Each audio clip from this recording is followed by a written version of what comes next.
Shalom to you all, and this is Parashat VaYeshev. It is Genesis chapter 37, verse 1. וישב יעקב בארץ מגורי אביו בארץ כנען. And Jacob settled in the land of his father's dwelling, in the land of Canaan. And then verse 2, אלה תולדות יעקב יוסף בן 17 שנה. These are the offsprings or the outcomes of Jacob. Joseph is 17 years old. So the sentence continues. He was with his brothers with the sheep, and he associated himself with the children of Bilhah and Zilpah, his wife's wives. And Joseph spoke evil about them to their father. So we have here a whole picture in 3 verses, which is setting us, 2 verses, setting us to one of the most famous stories in the history of humanity, the story of Joseph. And now question is, what do we take from this story for everyday life? Which is basically the only reason we are allowed to study Torah. Because when we learn about the power of the Torah and the study of the Torah, we understand that the Torah is not just stories, as the Zohar insists to say. It's not about history also. It is about a tool for us to overcome our negativity and to create better life and closeness to the Creator. So just the background for the story, we had in a previous Parashat Vayishlach, Jacob, that had this big issue with his brother Esau. He runs away after he's stealing the blessing, and he's buying the birthright. He's stealing the blessing. He runs away to his uncle's home, Lavan. He marries his 2 cousins. Basically, it's 4 cousins that he's marrying, the 4 wives of Jacob. And the story commences when Jacob is coming back home, last parasha, and he meets with Esau, and how he overcomes the great danger he had from Esau that wanted to kill him. And finally, he kinds of settling down with Esau, his brother. Esau doesn't want to kill him anymore. And now he's settling, and that's why chapter 37, verse 1 starts with the word that Jacob settled. He was finally, Esau does not want to kill him. Somehow he got out from the hands of his father-in-law uncle, Lavan, and he has a son, 12 sons. He just lost his beloved wife, Rachel, but still, he's settled. Now, there's a very amazing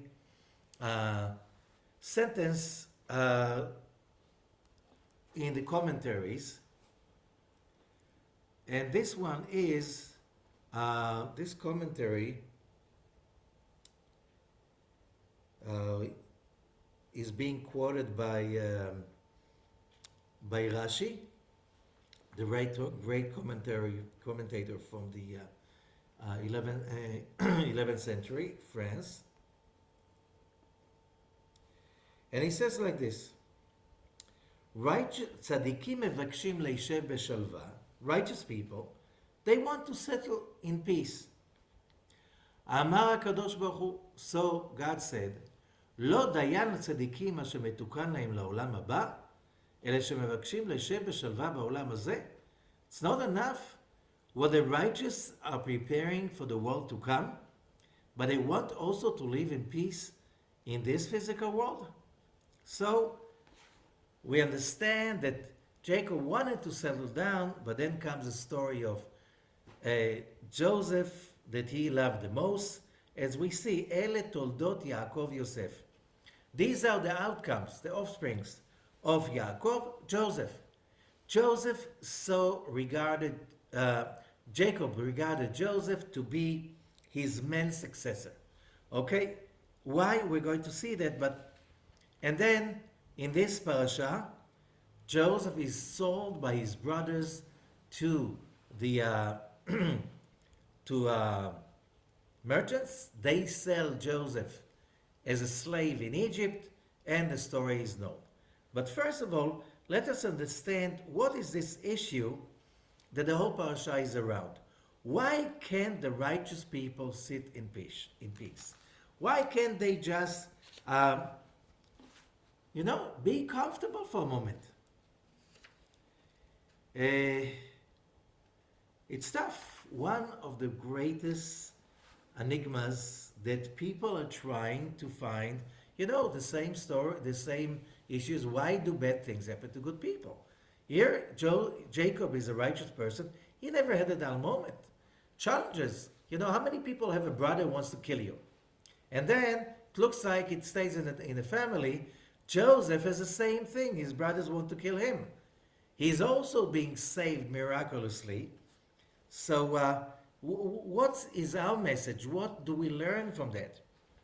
So we must understand what the Zohar is saying about it.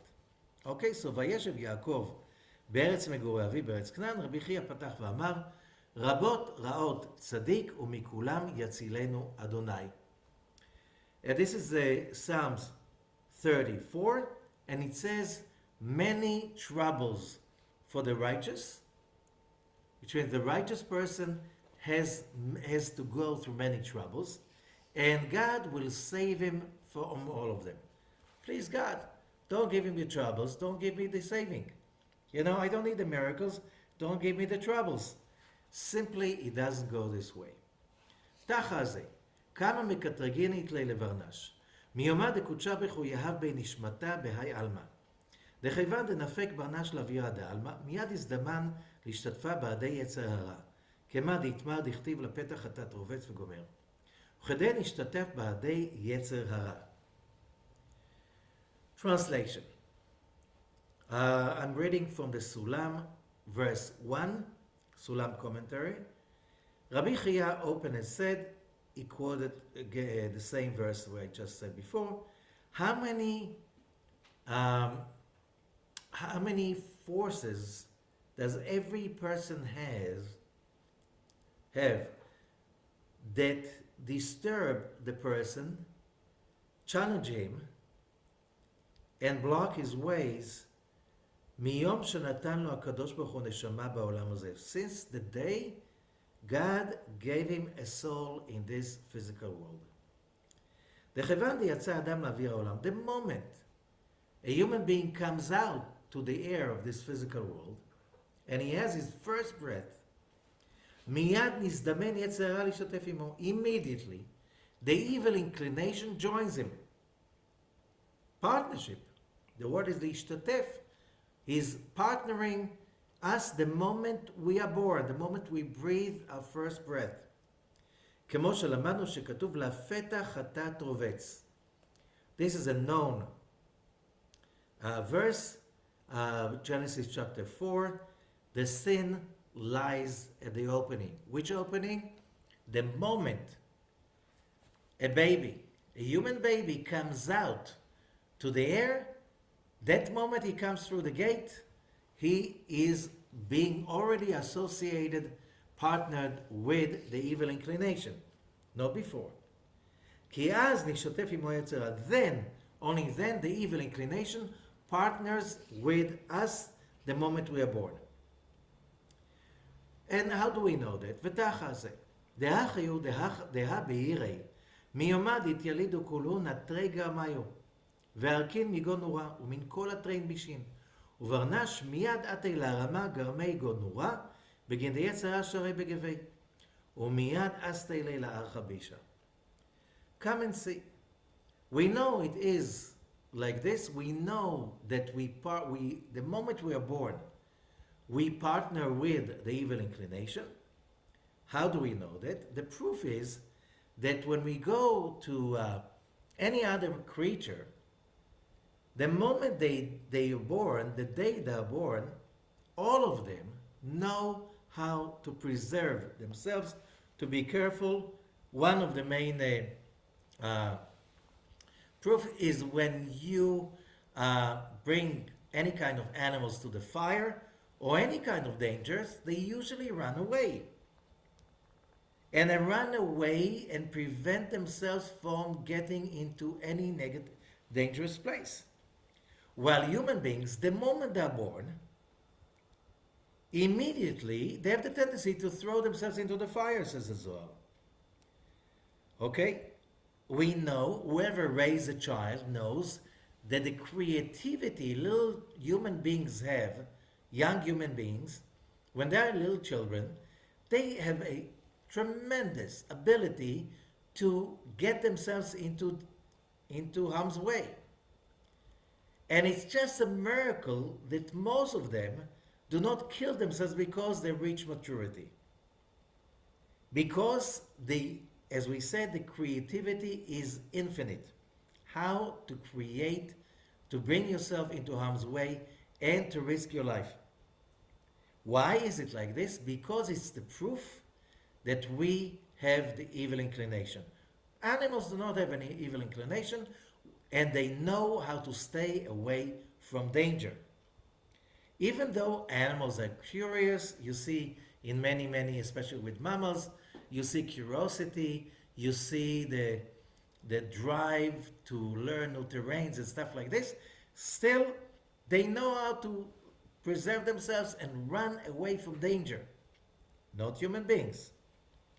Why? Because human being, when we are already born, we already have the evil inclination, and it's a very dominant part of our nature as we grow up little children.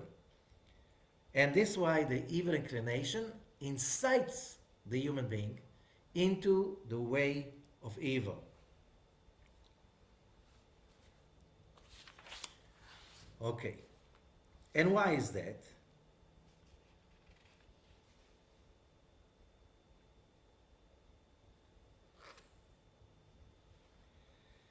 I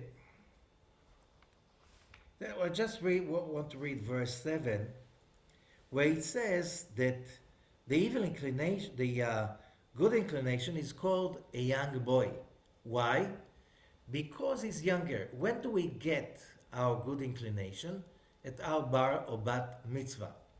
When, if I'm a girl, it's at the age of 12th birthday, a boy, 13th birthday. Only then, what we have till that age, it's the evil inclination. So the evil inclination is called an old king. First of all, he's older. Second, he's the king. He runs the show all those years till the 12th or 13th birthday. Okay?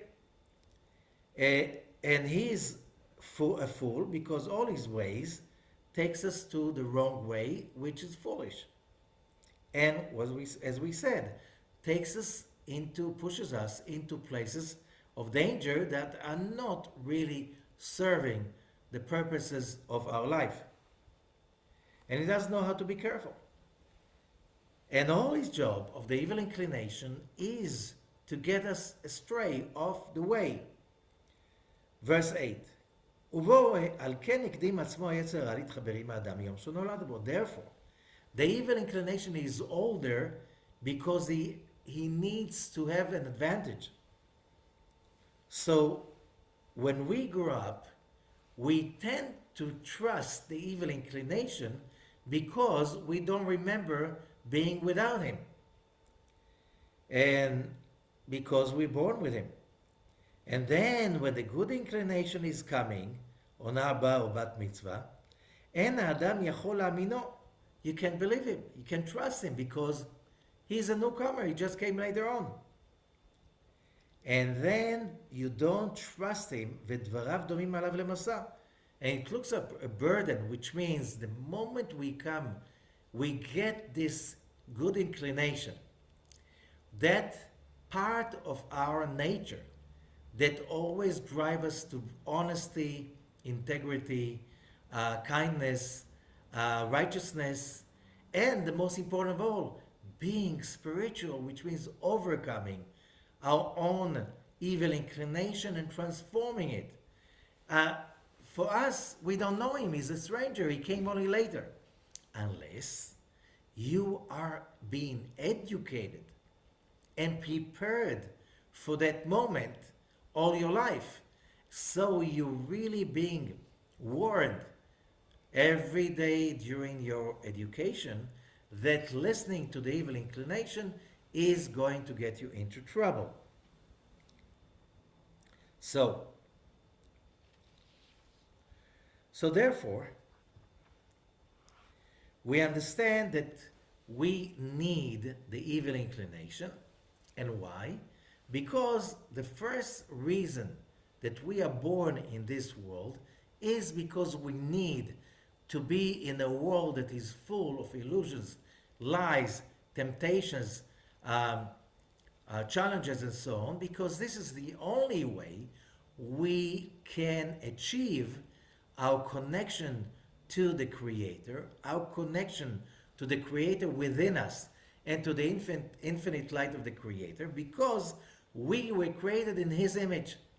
And because we were created in His image, you cannot give someone happiness or success. People must achieve that on their own. How can we achieve success? First and for all, we need to be successfully running or handling the ongoing war, which is the war against the evil inclination. When we read how Jacob in the previous parasha is struggling with the angel the whole night, and then he's named Israel because he says, because you fought with angels and you won. Taking that name, Israel. And I know a lot of people study the Tanakh, the whole Hebrew Bible. They want to be Israel. Israel means one thing, that understanding that the moment you are standing on your feet, which means the moment you are bar bat mitzvah, you have a commitment for that ongoing war that lasts from now on till the last day of your life, the last moment of your life. Which means what our sages are saying, they're teaching us, even though the whole world will tell you that you are righteous, that you are perfect, that you are an angel, there's no even a bit of evil in you, don't trust them till the day you die, because why are we here? We're here to battle with the evil inclination. The battle between Jacob and the angel is the ongoing battle between every human being and his own snake, angel of death, or evil inclination, or the dark side, whatever you want to call it. If the moment we are not committed to fight that side, dark side, in us that is partnered with us from the moment we are born. The moment we are not committed to that, we are not in the game. We're not in the business anymore. We are simply out of it. And that's why the whole issue is about the covenant. The whole issue is about the covenant. What does it mean, a covenant? Our commitment to that fight. If Joseph wants to continue Jacob, he must go through the same fight by himself. So therefore, the Zohar continues. Verse 11 in פירוש הסולם in the Zohar. אבל ההוא זכה דיודחה למראי, כמה בישין סביל, באי עלמא, בגינדלה יאמן, ולא ישתתף באו יצר הרע. וקודשה בחושה זב להם מכולו, עדה עוד הכתיב, רבות רעות צדיק ומכולם יצילנו אדוני. רבות רעות לצדיק, לכתיב, אל הצדיק. בגין דקודשה ברכו יתראי בי, ובגין כך, קודשה ברכו יתראי באו ברנש, ושזב להם מכולה, והעלמא ועלמא דעתי zakach ulakei. Translation. That righteous person that has an awe, he is really in awe of his master, his creator. He is really in awareness. That's awe. You are in awe because you are aware to the story. There's one story, there's no other story. The story is not accumulating gold or accumulating expensive cars or accumulating titles or accumulating a nice family or nice possessions. This is not the story. Why? You can't take it with you from lifetime to a lifetime. But the only thing you can take with you are those moments you dueled with your own evil inclination and you won, and you stepped up to the plate, you took the challenge, you didn't give up, you fought and you fought and you fought till you won. And then you got the light to overcome the darkness. Then you made sure that the negativity is overcome by the positivity. That faith is stronger than fear and all kinds of other dark emotions that are destructive. This is the purpose of our lives. There's no other purpose. Jacob is that epitome of that prototype of a human being that somehow reached the top, being able to take these two forces, as we spoke about them in previous weeks, the chesed, the loving kindness, and the judgment, which is discipline, which is fighting for yourself and your identity. This, and he puts them together, merging them together to become Israel.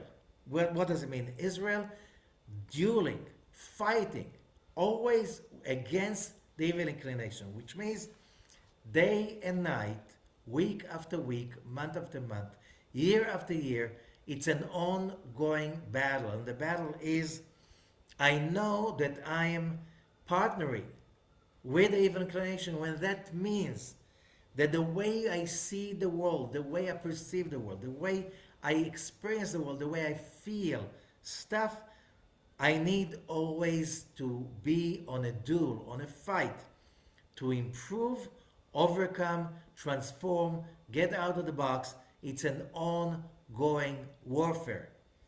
Okay, so this is the consciousness we are getting in this parasha. You can't settle down. You can't say, you know what? I fought the evil inclination for about 20, 30 years. Now it's time to rest a little bit. I want to retire. Only when we die, we retire. Till the moment we die, our sages are telling us the war is not over. So, why? The evil inclination doesn't retire, so why should I retire? As long he didn't retire, I cannot retire either. And again, Ein tikun ela beguf, says the Arizal, Rabbi Zakluria. A correction can happen only within the body, which means you can have out-of-body experiences that are so amazing. You can send your soul to out-of-body experience for hours. Some people do that for years. What's the problem? You cannot get any points in that duel when you're outside your body. Only when you are inside your body, you partner with the evil inclination. Only then it is considered a duel. Only then you can really experience victory and achievement. So we need the evil inclination in order to get scores in this game which is called human life. So, why would the righteous person that already has this awe, why would he have to go, says the Zohar, how many troubles in this world? And the answer is, כדי שלא יאמין ולא ישתף יצר הרע. All of these troubles are to get us stay away from the evil inclination. And then God will save him from all of them. Which means And the Zohar is trying to be more exact. When it says in that verse we quoted before, many troubles to the righteous man, righteous person. Okay? And he says, no, that's not the way it's written. It says, Rabot Ra'ot Tzaddik. You see a person with a lot of troubles, he's a tzaddik, he's a righteous person. God will save him from everything. Okay, why would God save someone from everything? Don't give him the troubles, as we asked before. And the answer is, first, if you're a righteous person, it says again in Proverbs, Sheva yipol tzaddik vekam. The righteous will fall 7 times and rise up again. Which means, who is the righteous person? The ones who never quit fighting. The one who always knows that he is in a covenant, and the covenant is the commitment always to be aware, to look for the evil inclination, to duel with the evil inclination, to fight till you win without any hesitations and without any regrets. You know, why did I need this trouble? Just I could just follow my dark side and, you know, maybe I have some peace. And here the Zohar says something really interesting. The troubles the righteous person goes through keep him away from the evil inclination. And therefore God wants that person and saves him from all of them, in this world and in the world to come. So, come and see. Verse 12. How many troubles Jacob had to go through? Kedei shelo yidabek b'yetzer hara, in order not to attach to the evil inclination. So first of all, we learn, even people like Abram, Isaac, and Jacob, in order to become Abram, Isaac, and Jacob, to become our forefathers, our prototypes, they had to reach the same goal, which is winning the duel against the dark side, against our own dark side, against our evil inclination. And that, therefore, we have to understand, we cannot have any trophy, any victory, any achievement, unless this is overcoming the dark side, evil inclination. Which means, can anyone give somebody else success, victory? No. That has to be gained by the person himself. Nobody can head me over success and victory. Nobody can give me over happiness. Happiness is something I have to gain on my own when I win my own battles. And therefore, where it says, if somebody, like, they say that God is never giving to somebody without teeth, he never gave him those very nuts that have a very tough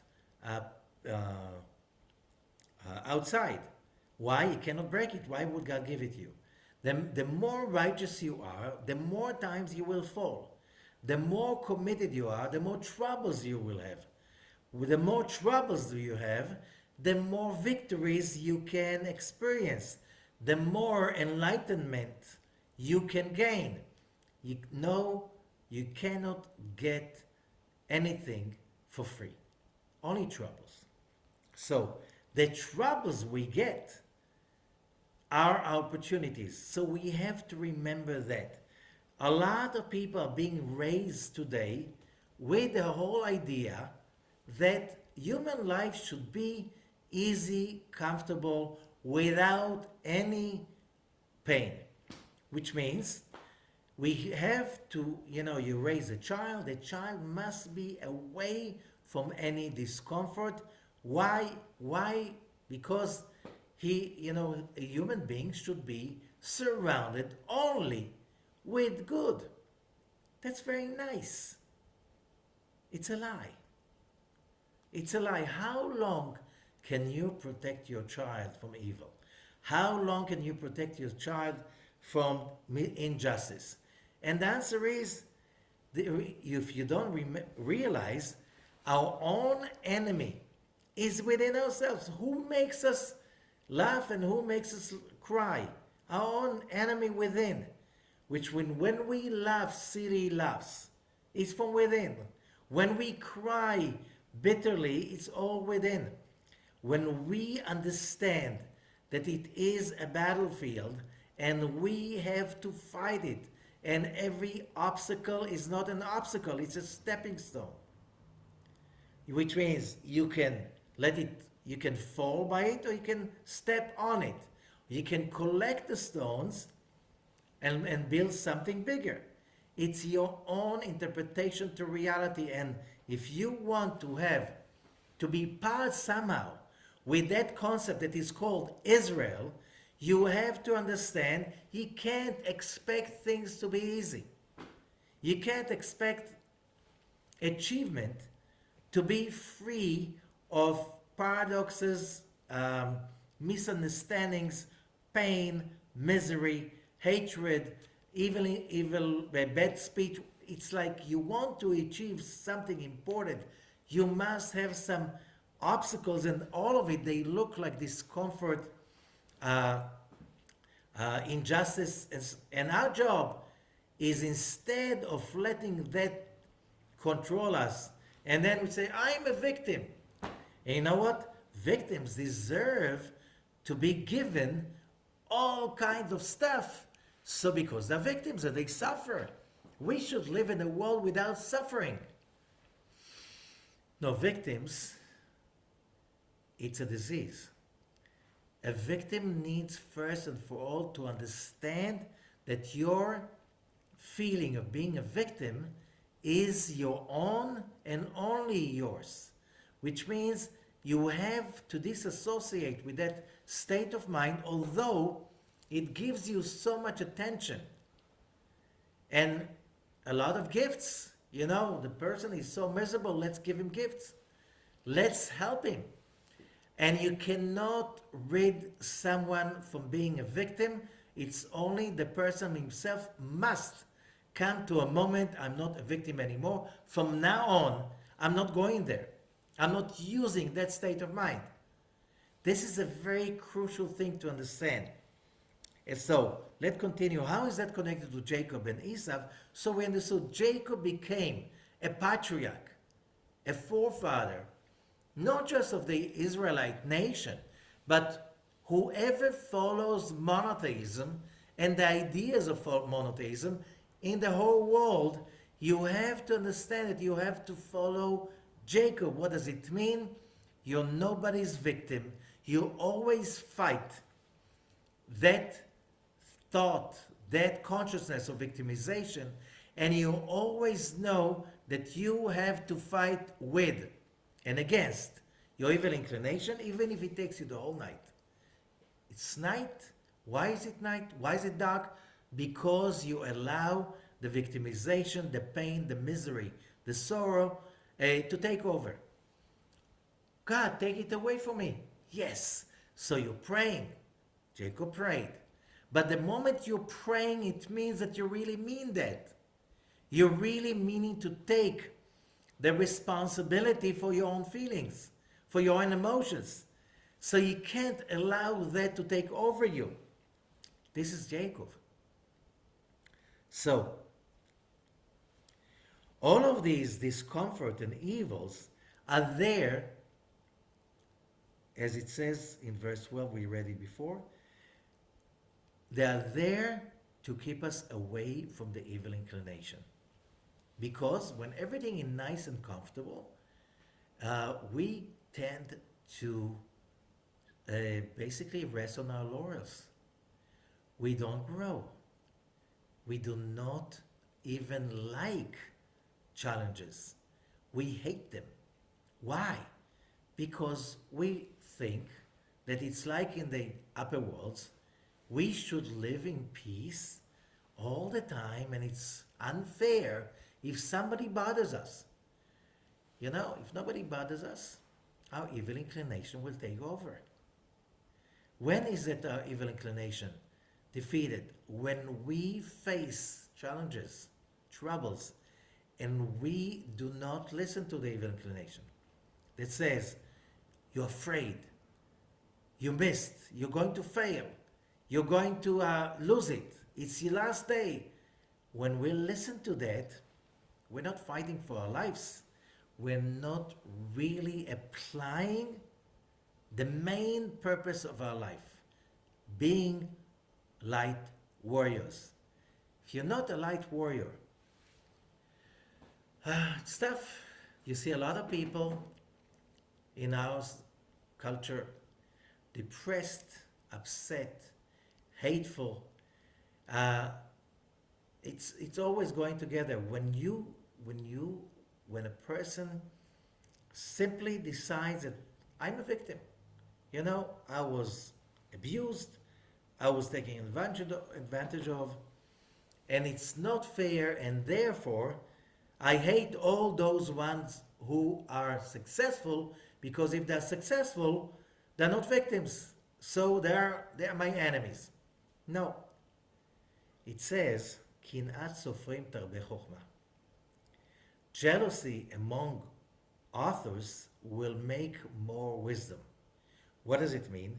Competition is very fruitful in economy, in wisdom, science, wherever you go. Competition is very, very productive. The more competition there is, the more productivity there is.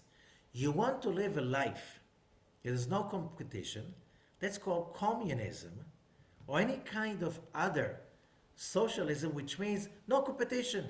Everybody is equal and nobody wins, nobody loses. Everybody loses. History shows that. Humans need competition. The question is, why jealousy is good? There's two kinds of jealousy. There's one jealousy that says, if I don't have, why should you have? That's a terrible jealousy. This is a jealousy confined in many cultures, civilizations, and religions. This is a destructive jealousy. This jealousy is kasha kishol kin'ah. King Solomon said it's worse than purgatory. Okay? That's the lowest place, this kind of a jealousy. But there is a jealousy that says, wow, look what he's got. What did he do? So I can do the same. This is a good jealousy. This is the jealousy that makes fruitfulness, which means, what's the difference between the two? The covenant. If I have a covenant, when I am connected to that commitment, that whatever challenges I'm facing, I'm here to fight my evil inclination, to fight that dark side inside me that says, you'll never make it, you can't make it, you don't deserve it, you failed already. They are evil, and that's why you'll always be at the bottom. That's an evil inclination. The good inclination is saying, I heard the evil inclination, I heard you, and I'm going to spite you. You told me you can't make it, I'll make it. You told me you don't worth it, I'll make myself worth it. You see somebody else has it, oh, because he stole from everybody. He cheated and he lied. No, not necessarily. If he achieved it, it means that it's possible. And if it's possible, I can make it. If I just trust myself, trust God, and I make the effort, I will be able to be successful. And that's exactly the difference. Are we committed for self-transformation? Are we committed to fight daily our evil inclination or not?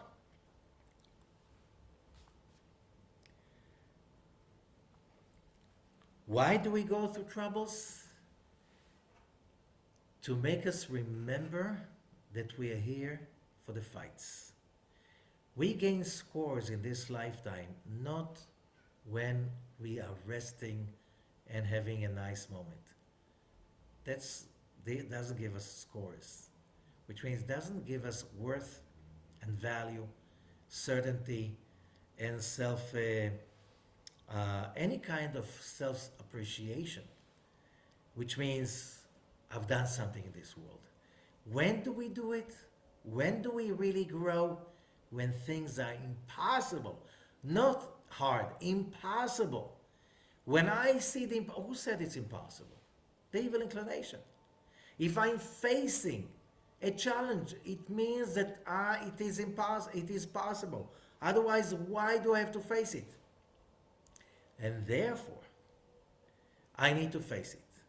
Just getting up, just deciding to fight for the sake of it, is a victory on its own. Why? Because I won against my evil inclination that said, what's the use?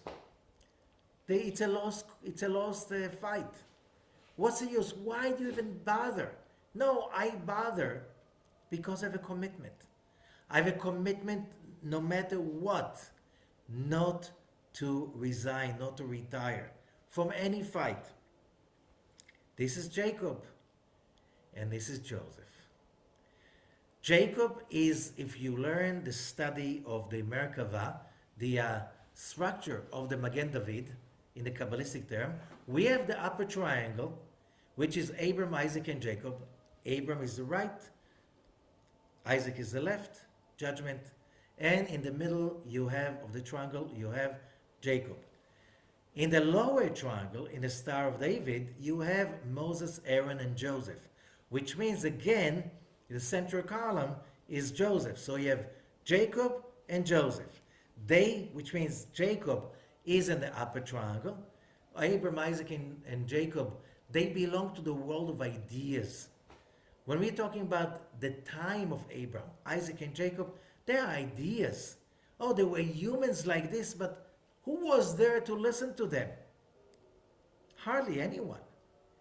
They were just laying the foundations for us, for all of these people that started to follow their path and leadership in basically adopting the values they gave us and using them and applying them to our everyday life.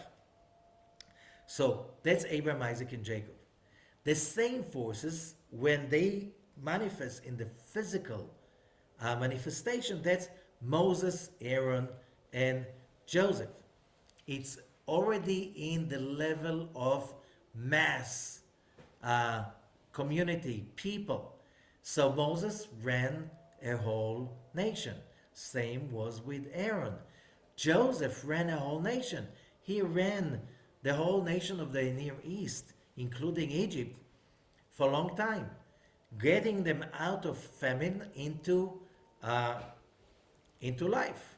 So, and all of them knew how to apply those lofty ideas of Abraham, Isaac, and Jacob, apply it in the physical realm. When we're speaking about, those ideas are so lofty, you can't, so the ideas of justice, the ideas of balance, the ideas, all of those great ideas of monotheism, they look like great ideas. However, those people applied the same ideas to this physical world. It's not just ideas, it's a way of life. So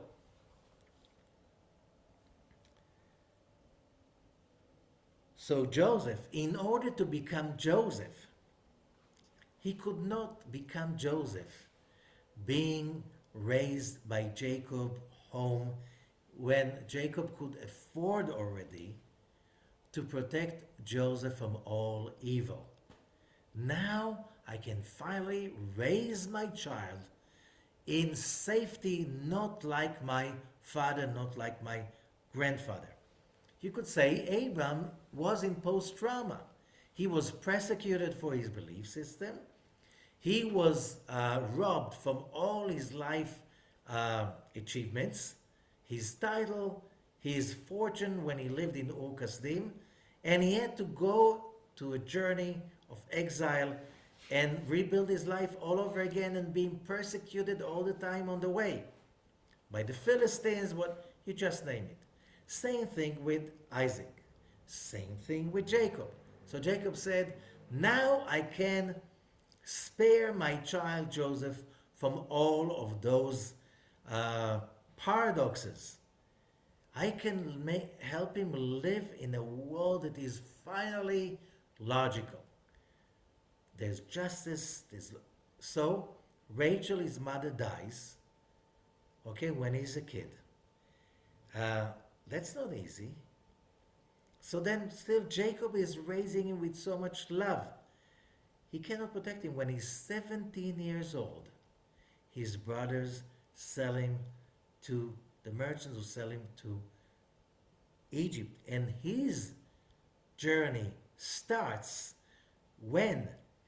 Really, when his troubles are starting. First of all, his brothers want to kill him.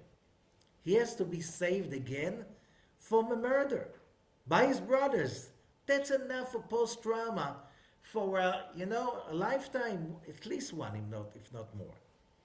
So, to become Jacob, Jacob had to be raised with a killer brother, had to grow in the presence of a killer uncle and father-in-law.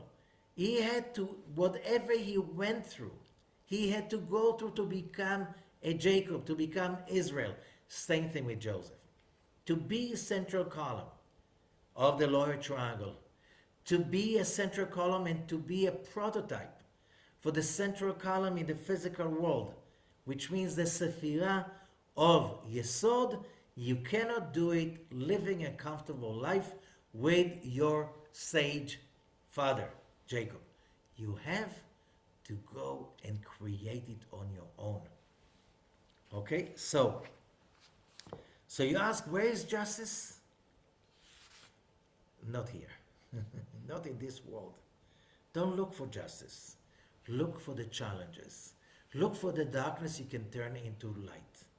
Look for the hardship you want to turn into a victory.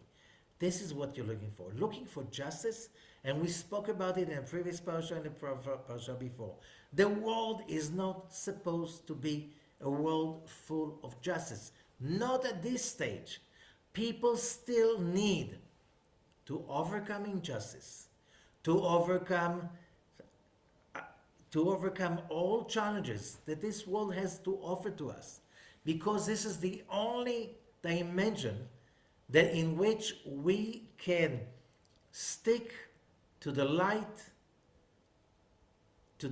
which is the future, which is the goal, with our consciousness, while we're dealing with all kinds of impossible challenges. Not possible, impossible challenges. If it's possible and you overcome, you don't get that much. You don't have to get out of the box. When it's impossible, it means when you have to get out of the box in order to reinvent yourself, in order to outdo yourself, in order to become that great person you're supposed to become. That's why Joseph had to go through all of that. So how do we know he's going through that? So we see the story. The story is that the brothers, they sell him. Now, he was born as a very talented boy. He was smart, he was wise, he was powerful, his father saw he is like another great soul came to the world. Yes, I meant to bring that soul and I did.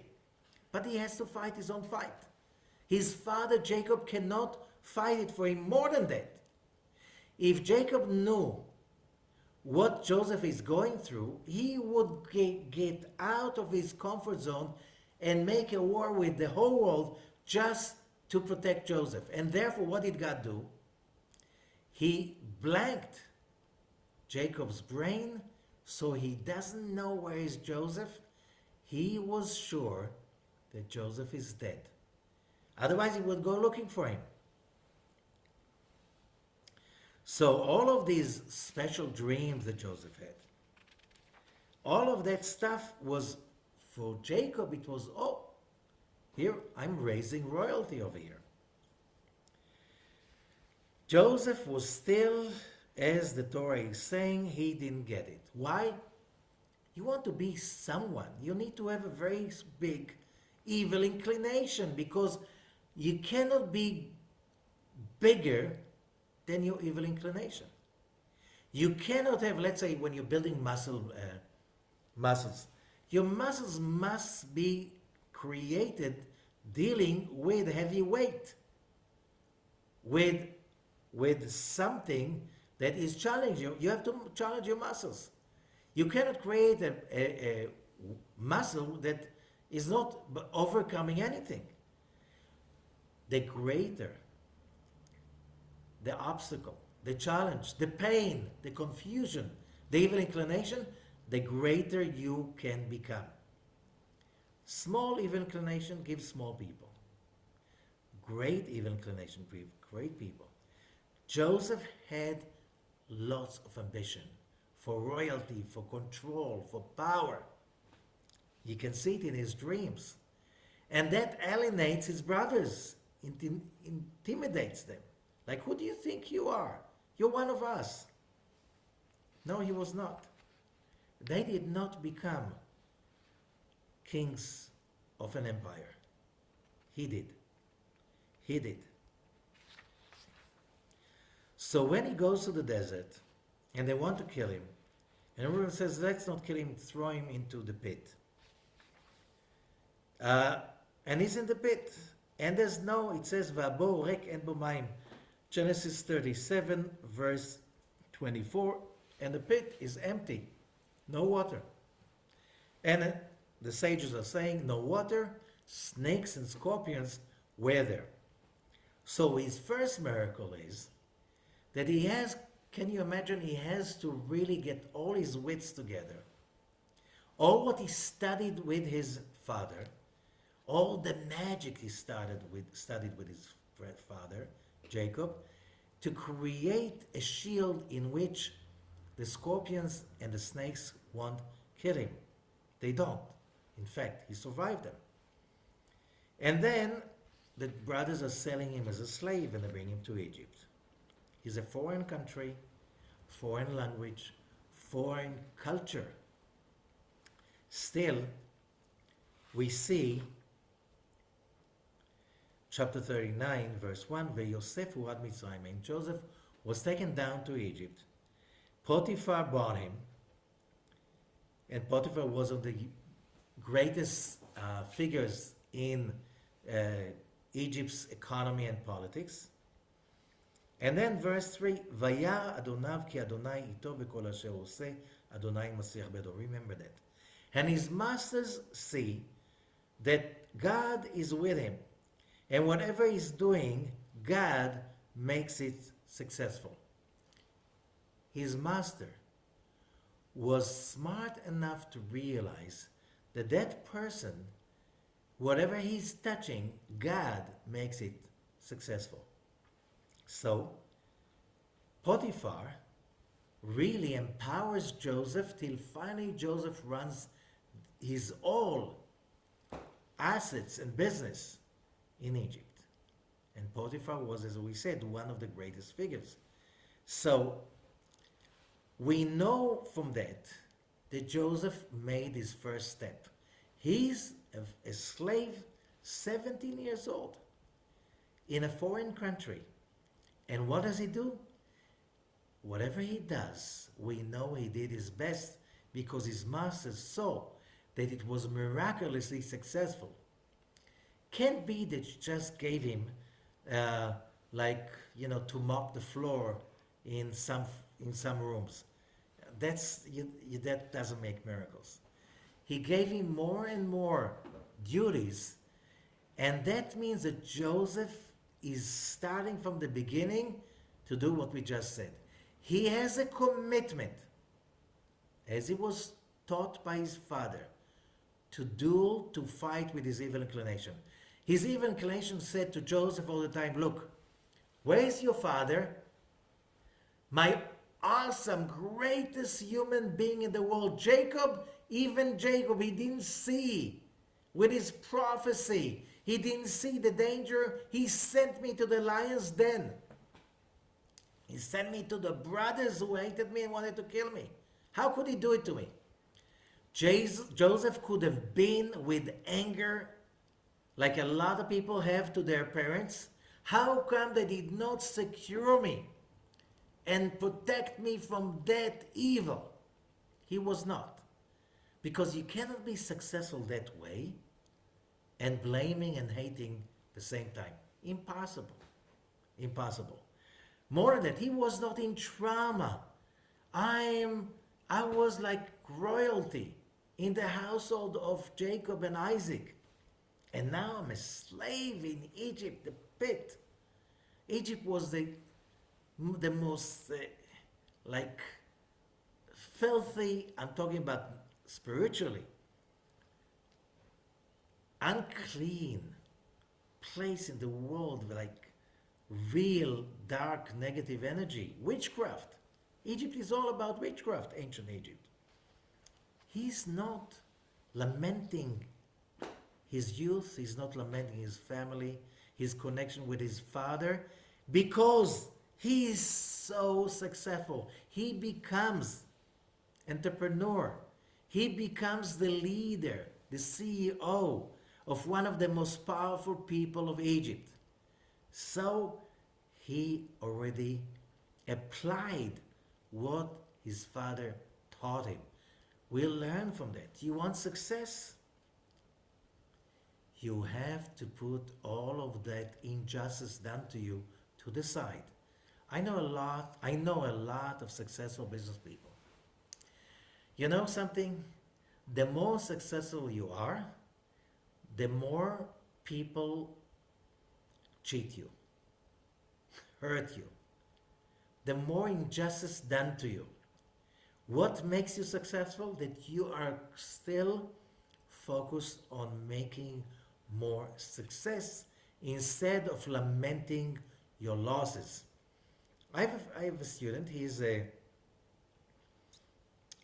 really rich person. He made a lot of money.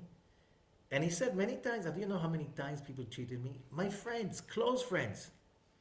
They asked for a little loan, and then I realized they didn't even mean to give it back to me. So you know what I did? I called him and said, you know, the loan I gave you, it's a gift. We're talking about $100,000. We talk about more. Why? He says, I cannot be busy running after them and making money at the same time. I have to choose either or. You have to focus on growing and goals, or you focus about, being beaten up, being, cheated. So you have to choose. But I was cheated. Yes, you were. But what do you choose? What do you choose to be? You choose to be what you choose to be. You can choose to be that person who was cheated, or you can choose to be that person who has great goals and he achieves them because he's focused on them. Your choice. It's all about choice. And then Potiphar was very successful because Joseph was running the whole business. So do you think he was wearing rags when he represented Potiphar wherever he went? No. He was wearing nice clothes. And Joseph had a gift. He was one of the most beautiful men that ever walked on earth. Everybody noticed that, especially Potiphar's wife. And which means one danger. Joseph was, as the commentator is saying, I'm reading chapter 39, verse 5.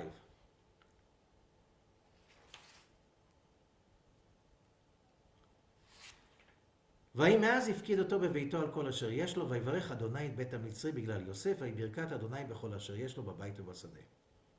So since Potiphar gave the command for whatever he has, whatever he owns, in the hands of Joseph, God blessed the house of the Egyptian because of Joseph, and the blessing of God was everywhere, everything he had, in the house and in the field. Verse 6. ויעזוב כל אשר לו ביד יוסף, and he left everything he had in the hands of Joseph. ולא ידע איתו מאומה. He had no idea what Joseph is doing. He didn't even ask. He didn't want to disturb. ויהי יוסף יפה תואר ויפה מראה. And Joseph was very, very beautiful, very nice to be looked at. Why do we have to say that? What is the connection? And the answer is, says Rashi, כיוון רבי שלמה יצחקי, כיוון שראה עצמו מושל, since he saw himself, since he felt the power, he was a CEO. התחיל אוכל ושותה ומסלסל בשערו. He started to enjoy eating and drinking. I don't think that Potiphar even bothered. You can eat and drink as much as you want. You make me rich every day more than that. ומסלסל בשערו, he was very much taking care of making curls in his hair.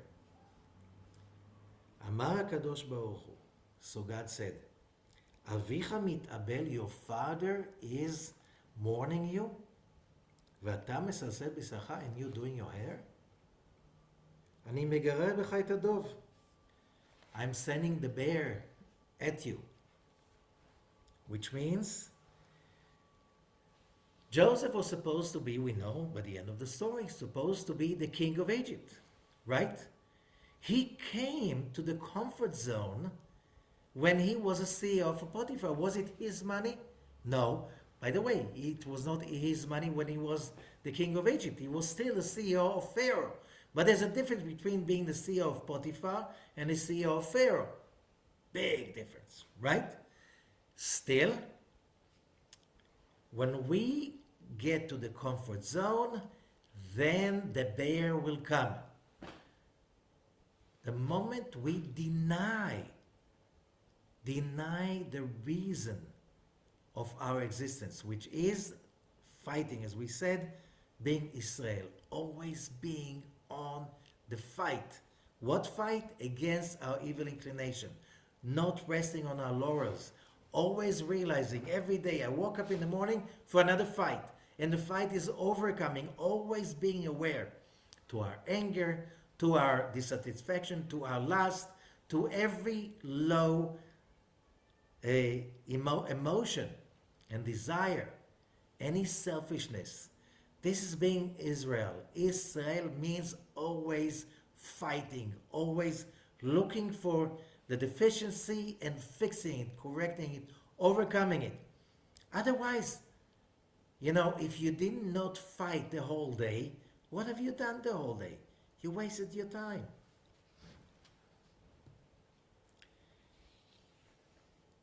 So the wife of Potiphar, that was also one of the most beautiful women ever lived, she saw him and she came to him and said, sleep with me. Verse 7. This is Egypt. Okay? She was an owner. She could do with her slave whatever she wanted. And then comes a special word. Verse 8. Vaima'en. Above the word Vaima'en, there's a sign. It looks like a thunder sign in the Hebrew text. It's a trope. The Hebrew Torah, the whole 24 volumes of the Bible, they have a melody. There's a way to sing them. You don't read them, you sing them.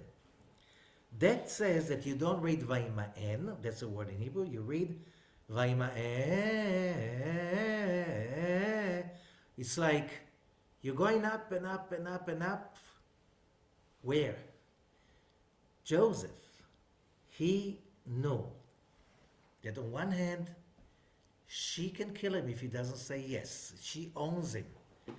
But on the other hand, he was committed to the values and the ideas that his father and grandfather taught him. You can't sleep with somebody else's wife. Otherwise, you're not here in this world just for that. Even though it looks like, what can I do? She'll kill me. I have an excuse.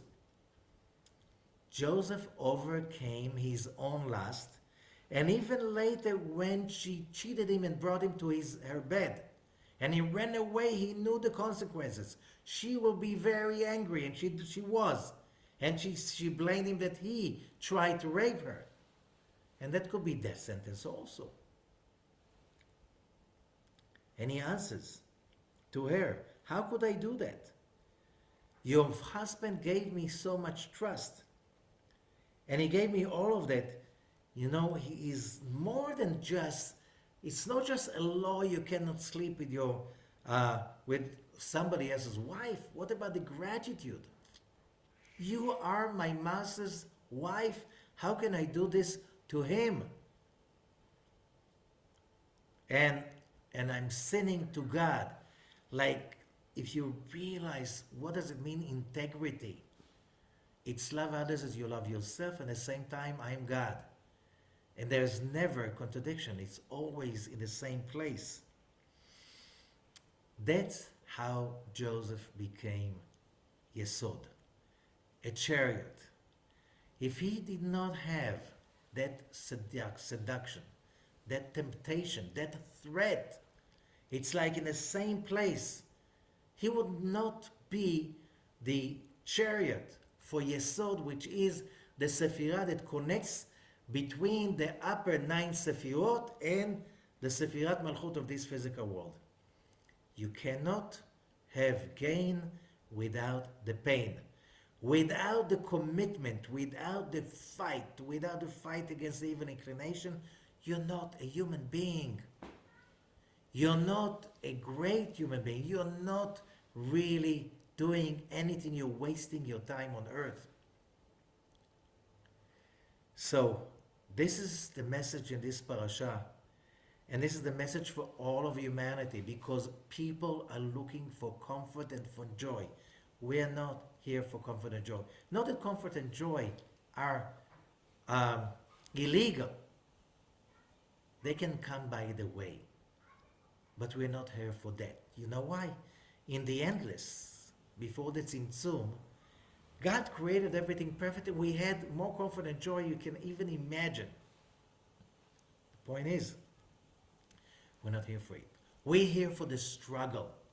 We're here for the commitment for the struggle. That's how you gain that Sefirat. It is called Yosef, committing for universal, absolute values. Sticking with the Torah, sticking with its values and fighting for it. That's what gives you what is called true success, in which you see that you touch stuff and God makes it work. Thank you so much, and good luck in your own work.